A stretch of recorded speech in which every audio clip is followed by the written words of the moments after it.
Opération exceptionnelle ce jeudi sur le chantier des Capucins à Brest, le coulage de cette dalle, la future rue commerçante appelée Allée des Arpettes. C'est un plancher qui fait 1340 m². On est sur 60 cm d'épaisseur, donc dedans on a 40 tonnes d'acier en armature. On a 720 m³ de béton, donc, ce qui explique le coulage en continu depuis 6 heures jusqu'à 17-18 heures ce soir. Pour acheminer ce volume impressionnant de béton, une centaine de camions toupies se sont relayés toute la journée. Quand on dépasse les 200 m³, on est à 750 pour la journée. Donc, passer 200 m³, 200-300 m³, on commence à être dans l'exceptionnel. Dispositif exceptionnel pour monter le béton à l'étage, cette pompe de 38 mètres de long.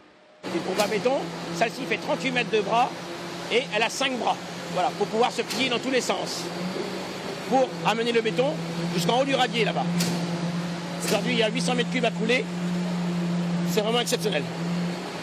Pour soutenir les 800 m³ de béton, un millier d'étais, ces gros tubes métalliques dont il faut vérifier la position en continu. Je vérifie que le coffrage ne bouge pas au coulage.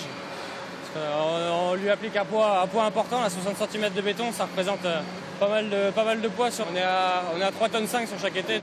Particularité de la dalle de l'Allée des Arpettes, une portée de 35 mètres, en clair, un ouvrage qui doit se comporter comme un pont. C'est des torons qui sont pas pris dans le béton, c'est-à-dire qu'ils sont encore libres de mouvement. Une fois que le béton qu'on a mis en œuvre aujourd'hui aura suffisamment séché, il aura atteint une certaine résistance, on vient remettre en tension ces torons. C'est vrai que ça s'apparente un peu à un pont. Alors c'est pas exactement dimensionné comme un pont, mais ça s'en approche. Le chantier des Capucins va se poursuivre encore pendant de longs mois. Ce week-end, le plateau sera exceptionnellement ouvert au public pour la seconde édition de la Marche des Capucins.